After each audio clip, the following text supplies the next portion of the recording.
자, 한동훈 비대위원장이 취임한 지 이제 2달이 채 안 됐습니다만 이 소통법을 보면 신선하다라는 평가가 많이 있습니다. 자, 한동훈에 없는 3가지라는 걸 제가 한번 정리를 해봤는데 동의하시는 분들도 계시고 동의하지 않는 분들도 계실 텐데 하나하나 차근차근 짚어보겠습니다.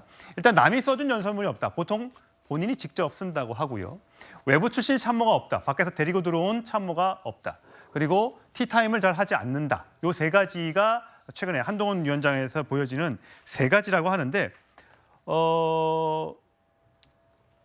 장 변호사님, 네. 저도 뭐 원고를 쓰고 앵커 멘트를 작성을 하고 합니다만 연설문 쓰기 굉장히 어렵거든요. 진짜 아무도 도와주지 않는지 하나부터 10가지를 다 한동훈 위원장이 쓰는지는 아직 확인은 본인한테 하지는 못했습니다만 저렇게 지금 대부분을 혼자의 힘으로 해결한다고 합니다. 저는 어떻게 해석하세요? 저는 진실일 거라고 생각이 듭니다. 그리고 이제 증문즉답에도 거침이 없고 이제 말문이 막히는 경우가 거의 없으니까요. 그러다가 좀 자기 확신이 너무 나아가는 면면이 조금 아쉽기는 한데요. 이른바 관훈 토론회에서 이제 검찰 독재라는 말, 뭐 저도 좋아하지는 않습니다만 일단 검찰의 수사 편향성에 대해서 저는 언론이 묻을 수 있다라고 생각합니다. 그러면 검찰 독재라면 이재명 대표는 감옥에 있을 것이다.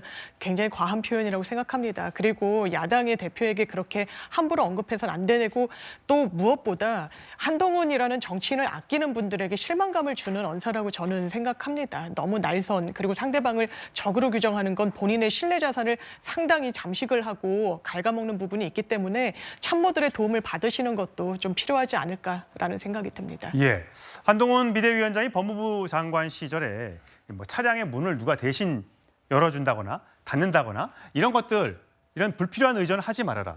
그리고 관행적으로 제작한 업적집 이런 것도 만들지 말아라. 그다음에 보고서 등에 님자를 붙이지 마라. 이런 등등의 모습을 보여주면서 과거에 보였던 장관들 어떤 의전 이런 것들과는 좀 많이 격이 다르다라는 얘기를 들었습니다. 자, 이런 등등의 모습에 대해서 야권 측에서는 어떻게 한동훈 비대위원장을 평가하고 있는지 유시민 전 노무현 재단 이사장의 목소리를 한번 들어보시죠. 풀장에서만 수영하던 사람이 갑자기 해운대 앞바다에 들어간 거야. 바닷물이 들어오면 할 수 없이 먹어야지. 캐캐가 안 할라 하다 보니까 이게 기도가 막히는 거야. 그러니까 저는 보면서 좀 짠하기도 하고 그러나 뭐 참 잘하고 있다. 예, 참 잘하고 있다. 반어법이더라고요. 제가 저기 한 30분 이상 들어봤는데 한동훈 비대위원장이 지금 하고 있는 행동이 민주당에 오히려 도움이 되고 있다라는 뉘앙스의 발언이었습니다. 지금 이제 저런 식으로 이제 자꾸 한 위원장을 평가절하하는데 지금 이제 국민들은 객관적인 여론이 있지 않습니까? 최근에 여론 언급 안 하더라도 한 위원장이 이제 상당히 이재명 대표하고 지금 이게 접전을 벌이고 있는 이런 걸 많이 나오잖아요. 저는 한 위원장이 풀장에서만 수행하던 사실에 동의 못합니다. 제가 보기에 정치 신인이라도요. 처음부터 태평양에서 수영 배운 사람도 있습니다. 왜 정치 신인이면 이게 꼭 풀장에서 배웁니까? 저는 오히려 태평양에서 그 험한 파도 속에 수영을 배운 분이 오히려 이제 부산 앞바다 이거는 뭐 아주 잔잔한 거죠. 어떻게 보면 이렇게 비유할 수도 있는 거지. 굳이 이걸 한 위원장을 비난하기 위해서 이렇게 공개하는 건 이게 문제가 있고요. 저는 한 위원장이 없는 것 중에 아까 3가지 남이 써준 연설문, 그다음에 외부 출신 참모, 그다음에 티타임 있잖아요. 이거에다가 또 없는 게 많아요. 제가 보기에 가장 없는 거는 빚입니다. 정치권에 빚이 없어요. 예. 그러다 보니까 이제 누구를 챙겨줄 이런 것도 없다 보니까 원칙과 그다음에 시스템에 따라서 공천이 되는 거고요. 그다음에 또 없는 게 우리 아까 봤잖아요. 쇼가 없어요. 그다음에 형식적 의존도 없습니다.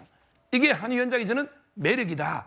그래서 이제 국민의힘 당원들은 90%에서 압도적으로 한 위원장을 지지하고 있는 거예요. 예, 서 변호사가 말씀하셨던 것처럼 이 총선은 59일 앞두고 공천이 핵심 변수인데 한동훈 위원장이 기존 정치권 인사들에 대한 빚이 없기 때문에 공정한 공천 이게 가능하다 그렇게 하겠다라고 연일 강조하고 있는데 그 목소리 들어보시죠. 공천에 대해서 클리셰로 얘기하자면 깨끗한 공천, 당사자를 설득할 수 있는 공천, 이기는 공천이겠죠. 자기가 신세지거나 아는 사람을 은혜 갚는 식으로 끼워 넣는다든가 내부 정치나 자기 세력 확대를 목적으로 한 구도를 짜려는 것, 이런 식의 사가 들어갔을 때 선거가 망하는 거라고 생각합니다. 예, 한동훈 비대위원장이 서로 다른 다양한 사람들이 유연하게 모이면 덧셈 아니라 곱셈이 될 것이다. 민주당은 뺄셈이고 우리는 곱셈의 공천을 하겠다라고 했습니다. 한미스 때문에 또 웃고 계십니다. 아니 근데 저는 뭐 한동훈 비대위원장 좀 전에 법무장관 시절에 저렇게 뭐 격식을 예. 뭐 저런 건 좋다고 생각을 합니다. 예. 근데 저는 요즘에 이제 한동훈 위원장의 그 메시지나 이런 걸 보면은 참모들을 두는 게 좋을 것 같아요.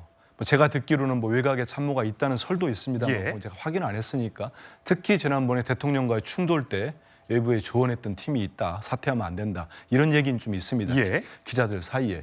실제로 팀이 없는지는 모르겠는데 저렇게 말씀하실 때 집권당 대표면은 그냥 본인 얘기만 좀 하면 좋겠어요.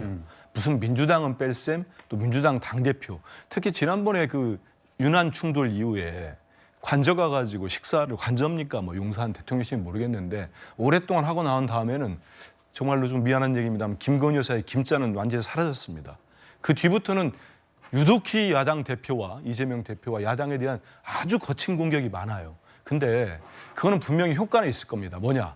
아까 잠깐 나왔듯이 보수층의 결집하는 효과는 있는 것 같아요. 하지만 그거 가지고 선거 이길 수 있겠습니까? 못 이깁니다. 결국은 중도와 수도권, 청년층의 표심을 얻어야 되는데 본인들이 뭘 잘하겠다. 특히 집권당이면 정책을 잘 내놔야 돼요. 그런데 정책들도 많이 꼬입니다. 그래서 제가 이제 참모들 써야 된다는 얘기가 경기 분도 얘기하면서 경기 주변에 있는 큰 도시들을 서울에 편입하겠다. 그 좀 충돌하는 얘기거든요. 맞지 않아요.